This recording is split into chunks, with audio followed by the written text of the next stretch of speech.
brought to you by MDH Masala. দারুণ বিশুদ্ধ প্রাকৃতিক হলুদ, লঙ্কা, ধনে।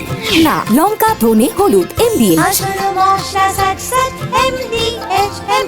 টুলু মণ্ডল, মিলার মণ্ডলদের যে সাম্রাজ্য, সেই সাম্রাজ্যের একের পর এক চাঞ্চল্যকর তথ্য আমাদের সামনে এসে পৌঁছচ্ছে।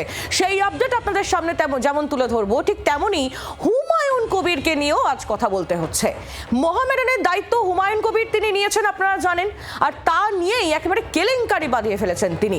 হুমায়ুন কবির তার কেলেঙ্কারি, প্রেসিডেন্টের দায়িত্ব নিয়ে সাহায্যের আশ্বাস দিয়েছিলেন হুমায়ুন কবির। 1.5 কোটি টাকার চেক ক্লাবকে দিয়েছিলেন তিনি। হুমায়ুন কবিরের দেওয়া সেই চেক বাউন্স করেছে বলে খবর পাওয়া যাচ্ছে। হুমায়ুন কবির তিনি যে 1.5 কোটি টাকার চেক দিয়েছিলেন মোহামেডানের দায়িত্ব নেওয়ার পর, প্রেসিডেন্টের দায়িত্ব নেওয়ার পর, সেই চেক বাউন্স করেছে বলে খবর। বিপাকে ক্লাব কর্তৃপক্ষ, রীতিমতো আর্থিক সমস্যার সম্মুখীন হয়েছে এই মোহামেডান ক্লাব। দেবাঞ্জন বন্দ্যোপাধ্যায় আমাদের প্রতিনিধি আরো আপডেট আমাদের দেবেন, আমাদের সঙ্গেই রয়েছেন একেবারে সরাসরি। দেবাঞ্জন, এর কি নতুন সমস্যা বাঁধালেন হুমায়ুন কবির? দেখো, রাজ্যে সরকার বদলের সঙ্গে সঙ্গেই কিন্তু মোহামেডান ক্লাবে একটা পালা বদল হয় এবং মোহামেডান ক্লাবের প্রেসিডেন্ট হিসেবে দায়িত্ব নেন হুমায়ুন কবির। এবং আমরা জানি যে গত বছরে মোহামেডান ক্লাবের বেশ কিছু বকেয়া থাকার জন্য মোহামেডান ক্লাব ফিফা দ্বারা তাদের একটা ব্যান এসেছিল এবং মোহামেডান ক্লাবের আমরা হুমায়ুন কবির যেদিন সাংবাদিক সম্মেলন করে সেদিন 24 ঘন্টা সেখানে হাজির থেকে জানতে চেয়েছিল এই যে বকেয়া টাকা কি হবে, কিভাবে মেটাবেন। হুমায়ুন বলেছিলেন এবং ক্লাবের যিনি সচিব ওয়াসিম আকরম দুজনে মিলে বলেছিলেন যে তারা এই বছরে ক্লাব চালাতে গেলে বকেয়া 13 কোটি টাকা সহ মোট 70 কোটি টাকার একটা তাদের প্রায় কাছাকাছি এরকম খরচ আছে।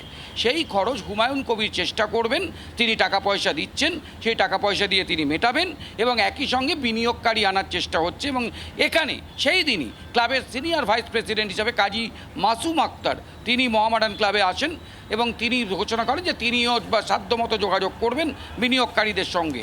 কিন্তু এর পরে হুমায়ুন কবির 3 ধাপে যে চেক দিয়েছেন, সেই চেক প্রায় 3 বারই বাউন্স করেছে। আজকে মোহামেডান মাঠের খেলা চলছে, আমি আমার ক্যামেরা পার্সনকে দেখাতে বলবো যে এই মুহূর্তে আমরা মোহামেডান ক্লাবে রয়েছি, মোহামেডানের খেলা চলছে, ভিতরে সমর্থকদের ভিড়।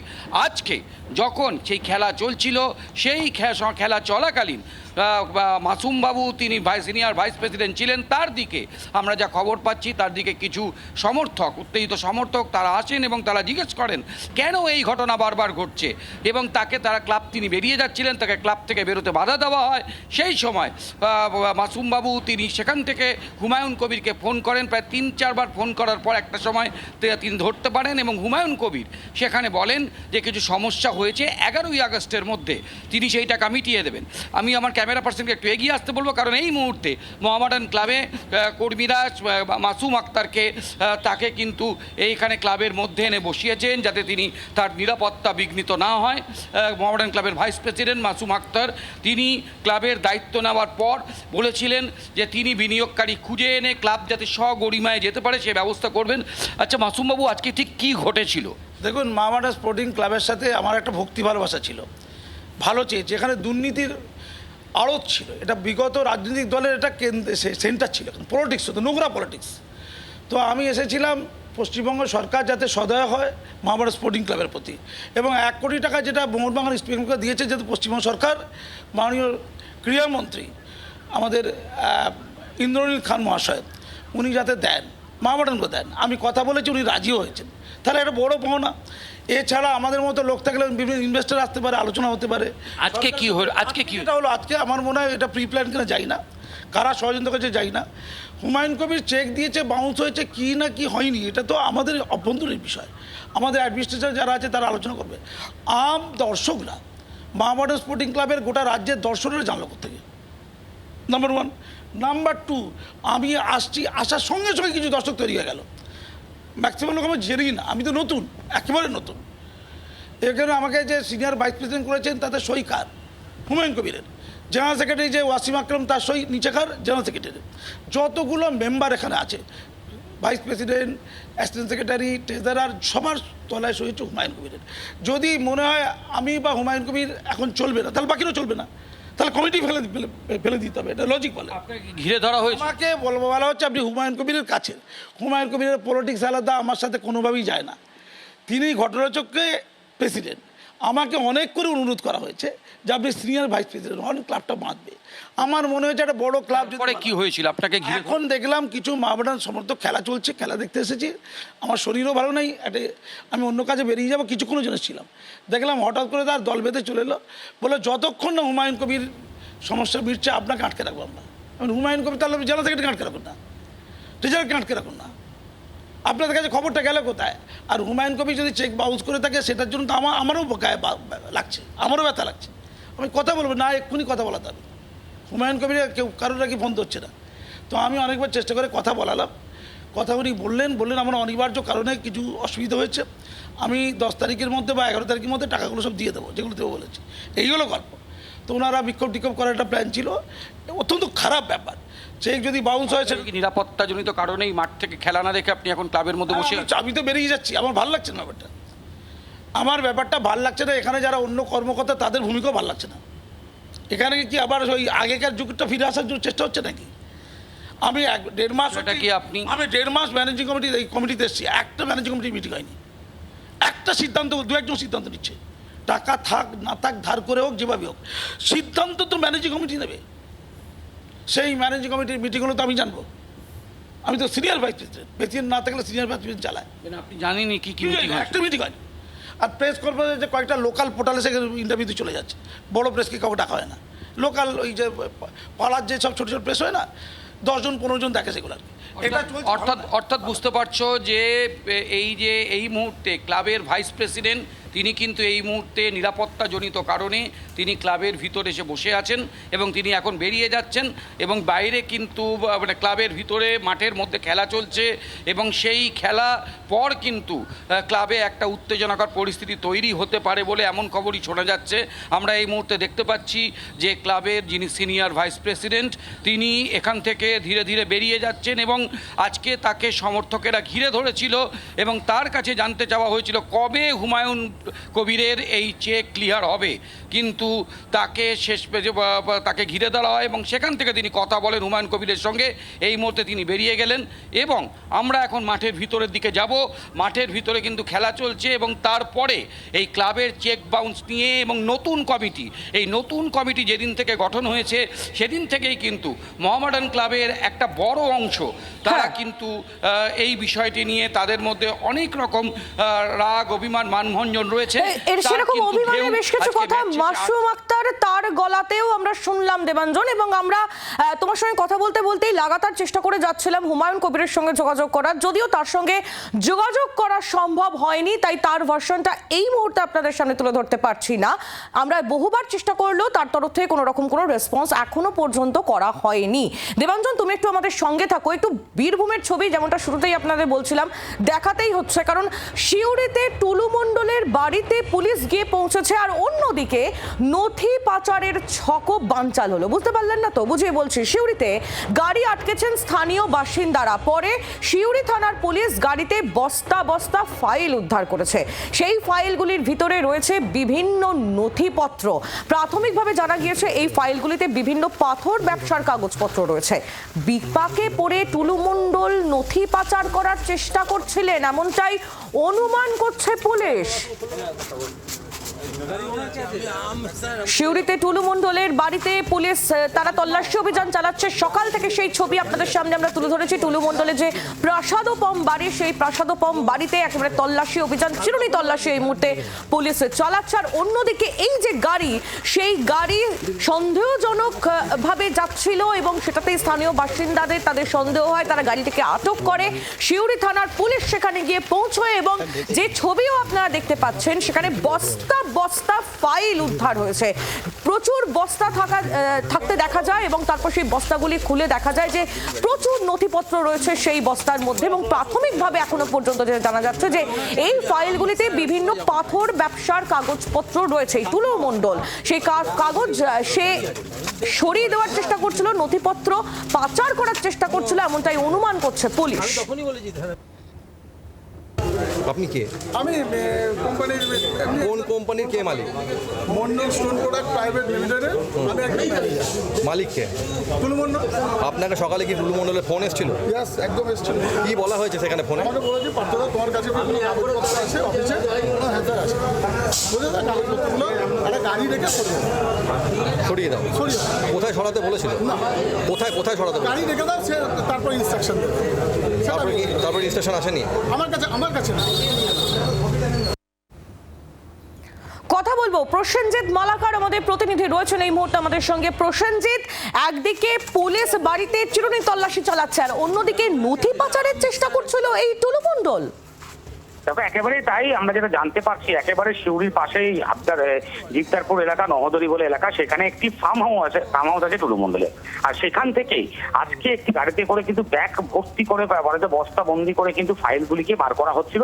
সেই সময়তেই এলাকার বাসিন্দারা তারা ধরেন এবং ধরার পরে পুলিশকে রাখেন। পুলিশ যখন সেই বস্তাগুলো খোলে তখন দেখতে পায় একের পর এক ফাইল রাখা আছে সেখানে, এবং এই ফাইলগুলিকে কোথায় পাচার করা হচ্ছিল, কোথায় নিয়ে যাওয়া হচ্ছিল, সেগুলোই এখন জানার চেষ্টা করছে পুলিশ। পাশাপাশি ওই যে ফার্ম হাউসের ম্যানেজার, তিনি কিন্তু একটি বিস্ফোরক বক্তব্য দিয়েছেন। তিনি একেবারে কার্যত বলেছেন স্পষ্টত যে টুলু মণ্ডল তিনি তাকে সকালবেলাতে ফোন করেন এবং ফোন করে বলেন যে এই কাগজগুলোকে বার করে দিতে। তারপরেই কিন্তু সে গাড়িতে লোড করে কাগজগুলোকে বার করছিল, আর তারপরেই কিন্তু এই ঘটনাটি ঘটে। অর্থাৎ একেবারে বলা যেতে পারে যখন টুলু মণ্ডলকে নিয়ে এত প্রশ্ন উঠছে, টুলু মণ্ডল কোথায়, এখনো পর্যন্ত অনেকে বলছেন টুলু মণ্ডল দেশ ছেড়ে পালিয়েছেন, বিদেশে আছেন, ঠিক সেই সময়তে দাঁড়িয়েই টুলু মণ্ডলের ম্যানেজার দাবি করছেন যে তাকে ফোন করেছিলেন টুলু মণ্ডল, সেইখান থেকে টুলু মণ্ডল বার করতে বলেছেন ফাইলগুলো। ফলে এখানে তো একটা প্রশ্ন চিহ্ন উঠছেই। যদিও পুলিশ গোটা বিষয়টি এই মুহূর্তে তদন্ত করছেন, এখনো পর্যন্ত পুলিশ ঘটনাস্থলে রয়েছে এবং এই ফাইলের মধ্যে মূলত কি কি নথি রয়েছে, কি কাগজপত্র রয়েছে, সেগুলো কিন্তু খতিয়ে দেখার কাজ করা হচ্ছে। একেবারে প্রসেনজিৎ সঙ্গে থাকো। অনুব্রত মণ্ডল অর্থাৎ এই কেষ্ট ঘনিষ্ঠ টুলু মণ্ডলের একেবারে বাড়িতে পৌঁছে গিয়েছি আমরা জি24 ঘন্টা।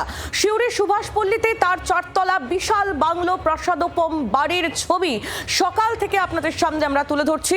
সেই বাড়ি এখন শুনশান, বিরাট গেট দেখতে পাচ্ছেন, পাঁচটি সিসিটিভি ক্যামেরা চারিদিকে, বারবার কলিং বেল বাজিয়েও কোনো সাড়া আমরা পাইনি। আর সেই বাড়িতেই পুলিশ তারপর হানা দেয়, সোনা মাপার যন্ত্র আনা হয়েছে বলে খবর পাওয়া যাচ্ছে। প্রসেনজিতের কাছে একটু চলে যাই। প্রসেনজিৎ, তাহলে কি টুলুর বাড়িতেও সোনার পাহাড় নাকি? দেখো, এখনো পর্যন্ত সূত্র মারফত আমরা জানতে পারছি যে এই বাড়ির থেকেও সোনা এবং পাশাপাশি কিছু ক্যাশ টাকা উদ্ধার হয়েছে।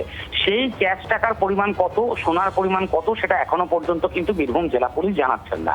কিন্তু সেক্ষেত্রে দাঁড়িয়ে গতকালকে যে ছবি দেখা গেছে তার থেকেও কি সংখ্যায় বেশি, সেটাই কিন্তু এখন সব থেকে বড় দেখার বিষয়। পাশাপাশি আরেকটা বিষয় দেখার, যে এই যে সোনাগুলি রাখা হয়েছে, আমরা দেখতে পেলাম একজন স্বর্ণকারকে নিয়ে আসা হয়েছে। তিনি ইতিমধ্যেই উপরে গিয়ে দোতলায় গিয়ে সেখানে কিন্তু ওজন করে মাপার কাজ করছেন। ফলে সেখানে দাঁড়িয়ে এগুলি কি রূপে রয়েছে, অর্থাৎ সোনাগুলি আদৌ অলংকার রূপে রয়েছে না সোনাগুলি বাট রূপে রয়েছে, বিস্কুট রূপে রয়েছে, সেগুলোই কিন্তু এখন দেখার বিষয়। আগামীতে পুলিশ কি জানায় সেটাই এখনো বিষয়, কিন্তু পুলিশ এখনো পর্যন্ত তদন্ত করছে এবং ক্যাশ টাকা এবং সোনা কত সেটাই কিন্তু এখন দেখার। এবং পাশাপাশি যে নথিপত্র এখানে বেশ কিছু পাওয়া গেছে, ফাইল পাওয়া গেছে, এমনটাই কিন্তু আমরা পুলিশ সূত্রে জানতে পারছি। ফলে সেইগুলিতেও কি কাগজপত্র রয়েছে, কি নথি রয়েছে ব্যবসায়িক সম্পর্কিত, সেগুলোই কিন্তু এখন গোটা বিষয়টা তদন্ত করছে পুলিশ। এবং গোটা বিষয়টার মধ্যে এখনো পর্যন্ত ওই বাড়িতে কিন্তু পুলিশ মোতায়েন রয়েছে। পুলিশ ইতিমধ্যে গেট গার্ড করে উপরে কিন্তু এখনো তল্লাশি এবং পাশাপাশি সোনার ওজনের টাকা গোনার কাজ ইতিমধ্যে চলছে। পুলিশের তরফ থেকে কি জানানো হয় সেদিকে আমাদের নজর থাকবে। প্রসেনজিৎ, তুমিও নজর রাখো। আপাতত ধন্যবাদ। প্রসেনজিৎ মালাকার আমাদের প্রতিনিধি ছিলেন আমাদের সঙ্গে সরাসরি টেলিফোন লাইনে, মাফ করবেন। আর এবার আরো একটা বিষয়, যে বিষয়ের দিকে আমাদের নজর রাখতেই হচ্ছে, এই যে দুর্নীতি। আপনারা জানেন যে পালা বদলের পর থেকে দুর্নীতি এমন একটা নিত্য নৈমিত্তিক শব্দ হয়ে গিয়েছে, যেটা আপনাদের সঙ্গে কথা বলতে গেলে প্রতিদিনই আমাদের উচ্চারণ করতে হয়। কোথাকার জল কোথায় গিয়ে গড়ায়, একবার ব্যাপারটা দেখুন। দুর্নীতির এই নেটওয়ার্ক, সেটা যে বিশাল, আর তার ছোট্ট অংশ হচ্ছে আমাদের সামনে এই মুহূর্তে এসেছে বীরভূমে। যে সোনা নগদের পাহাড়ের হদিশ পাওয়া গিয়েছে, তার কানেকশন উত্তর 24 পরগনার সঙ্গে। কেন্দ্রে দুটো নাম, টুলু মণ্ডল আর বারিক বিশ্বাস। সোনা গরু পাচারের নাম জড়ায় বারিক বিশ্বাসের। বারিক বিশ্বাসের ছেলের সঙ্গে টুলুর মেয়ের বিয়ে হয়েছে। 2015 সালে জেলেও যেতে হয় বারিক বিশ্বাসকে। টুলু বারিকের ঘনিষ্ঠতাতেই কি ফুলে ফেপে ওঠে এই পাচার চক্র? প্রাক্তন খাদ্যমন্ত্রী জ্যোতিপ্রিয় মল্লিক ঘনিষ্ঠ এই বারিক। সীমান্তবর্তী এলাকায় পাচারের কারবারে বড় চাই এই বারিক। দুই আত্মীয়ের যোগ সাজসেই কি পাচার চক্র ফুলে ফুলে ফেপে উঠেছে? এই প্রশ্ন এই মুহূর্তে উঠছে। পিয়ালি মিত্র আমাদের প্রতিনিধি রয়েছেন আমাদের সঙ্গে। পিয়ালি, তাহলে উত্তর 24 পরগনার বীরভূমের কানেকশন পাওয়া গেল? একেবারে দেখো, তারা দুজন আত্মীয় এবং তাদের একটা কানেকশন রয়েছে এবং দুজনেরই কিন্তু বিভিন্ন পাচার চক্র দুর্নীতির সঙ্গে নাম জড়িয়েছে। বারিক বিশ্বাস 2015 সালে 15 কেজি 45 কেজি সোনা অ্যাম্বুলেন্সে করে পাচার করছিল, ধরা পড়েছে। তারপরে এই যে রেশন দুর্নীতি চলছিল, জ্যোতিপ্রিয় মল্লিকের ঘনিষ্ঠ সেই রেশন দুর্নীতিতেও এই বারিক বিশ্বাস গ্রেপ্তার হয়। এবং টুলু মণ্ডল, তুমি জানো, সোনা এই একেবারে বালি থেকে শুরু করে পাথর যে খাদানের যে দুর্নীতি, সেখানেও তার নাম জড়িয়েছে। ফলে তাদের মধ্যে যে কানেকশন এবং তাদের এই যে অপরাধ, সেটার মধ্যে কতটা কানেকশন রয়েছে সেগুলো তদন্তকারী অফিসাররা দেখছেন। কিন্তু 2024 সালে গোটা বীরভূম এলাকা তারা মানুষ দেখেছিলেন যে এই বারিক বিশ্বাস, যার একাধিক মামলায় নাম জড়িয়েছে, গ্রেপ্তার হতে হয়েছে। অন্যদিকে টুলু মণ্ডল, তারা দুইজনের তাদের ছেলে মেয়েদের যে বিয়ে দিয়েছিলেন, সেই বিয়ে একেবারে আম্বানিদের বিয়ের মতন আমরা দেখতে পেয়েছিলাম। সেখানে বলিউড টলিউডের তারকাদেরকে নিয়ে আসা হয়েছিল, টাকা দিয়ে তাদেরকে নিয়ে আসা হয়। একটা বিশাল মণ্ডপ করা হয়েছিল, প্রায় 100 থেকে 150 কোটি টাকা খরচা করে সেই বিয়ে হয়েছিল। ফলে সব মিলিয়ে যখন টুলু মণ্ডল শিরোনামে আবার এসছে, তার খোঁজ চলছে, ফলে স্বাভাবিকভাবে বারিক বিশ্বাসও কিন্তু আবার সংবাদ শিরোনামে উঠে এসছে। একেবারে পিয়ালি, ধন্যবাদ তোমায়। পিয়ালি মিত্র আমাদের প্রতিনিধি আমাদের সঙ্গে ছিলেন টেলিফোন লাইনে। আর এই কেষ্ট ঘনিষ্ঠ টুলু মণ্ডলের বাড়িতে একেবারে সকাল সকাল আমরা পৌঁছে যাই। জি 24 ঘন্টার প্রতিনিধি প্রতি কোণার ছবি তুলে ধরেছে আপনাদের সামনে, সেই প্রতিবেদন দেখাবো আপনাদের, দেখুন।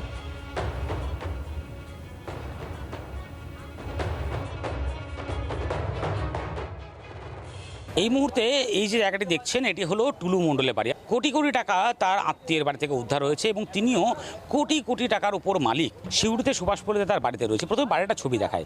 আমার ঠিক বাঁ পাশে দেখতে পাচ্ছেন এখানে একটা পার্কিং রয়েছে, যে পার্কিংয়ে কয়েক কোটি টাকা মূল্যের দুটি গাড়ি ভেতরে রাখা রয়েছে। তার পাশাপাশি একদিকে যেমন এটা দেখছেন, তার পাশাপাশি সামনে দেখুন এই বাড়ির বাগান, বাগানের পরে 4 তলা একটি বাড়ি, যে বাড়িতে ইটালিয়ান মার্বেল থেকে শুরু করে বাড়িতে লিফট, বাড়িতে জিম পর্যন্ত রয়েছে। এই বাড়িতেই টুলু মণ্ডল তিনি থাকতেন, বসবাস করতেন। যদিও নির্বাচনের পর থেকে তাকে আর সেভাবে দেখা যায়নি, এমনটাই আমরা জানতে পারছি। এই বাড়ি টুলু মণ্ডলের ভেতর, যেখানে সমস্ত অত্যাধুনিক পরিষেবা থেকে শুরু করে সমস্ত কিছু রয়েছে, লাইট থেকে শুরু করে অত্যাধুনিক যে ডেকোরেশন বলে, সব ডেকোরেশন। একেবারে দেখতে পাচ্ছেন যে জিম, অর্থাৎ ব্যক্তিগত শরীরচর্চার জন্য যে জিমের প্রয়োজন, জিমের সমস্ত রকম ইকুইপমেন্টস, দামি ইকুইপমেন্টস, সমস্ত কিছু কিন্তু এখানে রয়েছে। শুধুমাত্র ডেকোরেশন করতে খরচা করা হয়েছিল প্রায় 7 কোটি টাকার অধিক। পাশাপাশি এই জায়গা বাড়ির মূল্য ধরলে প্রায় 50 কোটি টাকার অধিক দাঁড়াবে। এই খরচায় এত টাকা কোথায় থেকে এলো? সবটাই কি পাথর সাম্রাজ্যের এই পাথরের বেআইনি টাকা? না, এর সাথে আরও অন্য কোনো লেনদেন রয়েছে। সবটাই এখন খতিয়ে দেখছে কিন্তু বীরভূম জেলা পুলিশ। ক্যামেরায় সম্রাট ভান্ডারীর সাথে প্রসেনজিৎ মালাকার, জি 24 ঘন্টা। বৈভবের যে পরিমাণ, সেই পরিমাণটা নিশ্চয়ই আন্দাজ করতে পাচ্ছেন। এক তো মেয়ের বিয়েতে ওই আয়োজন, এলাহি আয়োজন, তার মধ্যে আবার বাড়ি, তার পার্কিং এরিয়া, সব মিলে এলাহি ব্যাপার। রাজনৈতিক মহল থেকেও নানা প্রতিক্রিয়া উঠে আসছে। কেন্দ্রীয় প্রতিমন্ত্রী সুকান্ত মজুমদার তিনি কি বলছেন শোনাবো, পাশাপাশি মমতা তৃণমূলের বিধায়ক কুণাল ঘোষ তিনি বা কি বলছেন, শুনুন পরপর।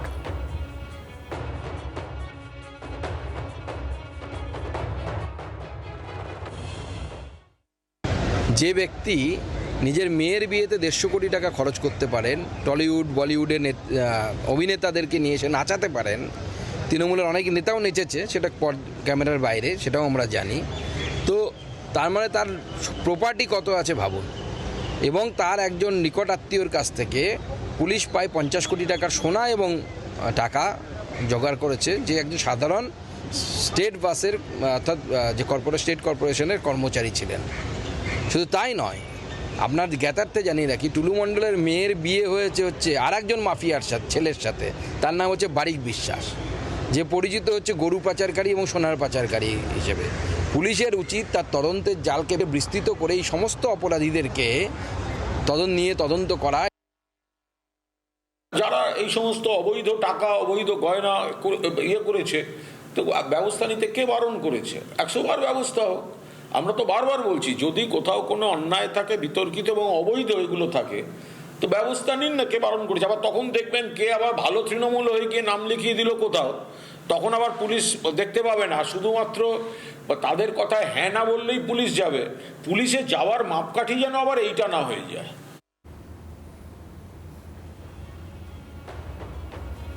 বীরভূমের দেউচায় এই টাকার পাহাড়, সোনার পাহাড়, সেখান থেকে কত সম্পত্তি এখনো পর্যন্ত পাওয়া গেছে সেটা একটু আপনাদের বলে রাখি। এখনো পর্যন্ত টুলুর ভগ্নিপতি মিনারের বাড়িতে 15 কেজি সোনা, নগদ 28.5 কোটি টাকা উদ্ধার হয়েছে।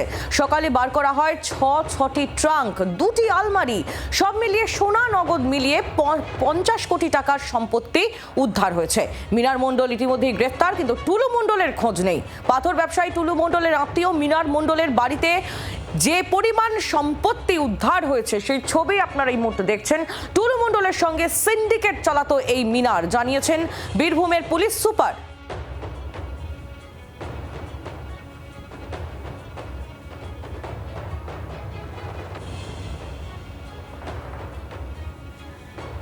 এই আলমারিগুলোর ভেতরেই কিন্তু টাকাগুলো একেবারে বোঝাই করা ছিল, অর্থাৎ ব্যাগ ভর্তি ভর্তি টাকা এই আলমারির মধ্যেই রাখা ছিল। থরে থরে আমরা দেখেছি 25টারও বেশি ব্যাগ করে রাখা ছিল, এবং সেই ব্যাগের মধ্যে যেরকম টাকা বোঝাই ছিল একই সঙ্গে কিন্তু একেবারে সোনার বার ছিল, যারও একেবারে আর্থিক মূল্য এই মুহূর্তে দাঁড়িয়ে 22 কোটি টাকা। ফলে সব মিলিয়ে 50 কোটি টাকার সম্পত্তি উদ্ধার হয়েছে।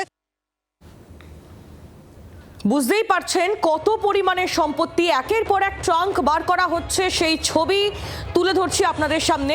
মুখ্যমন্ত্রী শুভেন্দু অধিকারী তিনি নিজে এই পোস্ট করেছেন, যে ছবি আপনারা এই মুহূর্তে দেখতে পাচ্ছেন জি 24 ঘন্টার পর্দায়, তা মুখ্যমন্ত্রী শুভেন্দু অধিকারীর পোস্ট করা ভিডিও।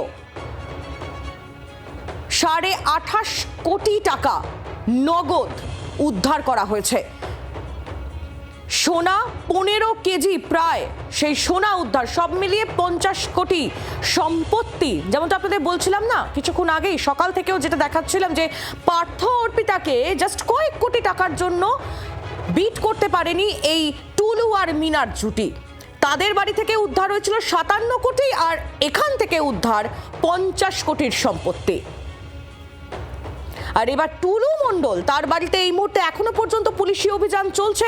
তার বাড়িতে সোনা মাপার যে মেশিন তাও নিয়ে যাওয়া হয়েছে বলে খবর পাওয়া যাচ্ছে। সব মিলিয়ে সেখান থেকে কিছু উদ্ধার হয় কিনা সেটাই এখন দেখার। স্বাস্থ্য আর নিউট্রিশন পাবে, শরীরও স্ট্রং হবে, অল্প খেলেই পেট ভরে, ডাইজেশন ঠিক রাখে। MDH সোয়াটিন, আসল প্রোটিন।